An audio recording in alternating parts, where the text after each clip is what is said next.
Bekerja tanpa mengenal kata lelah, tidur tanpa mengenal kata lelah, terjaga dalam gelapnya oleh sumur, demi mencari sesuap nasi untukku.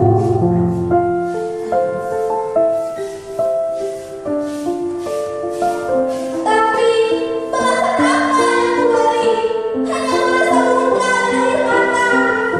Meskipun begitu, kasih sayang itu tak berkurang sedikit.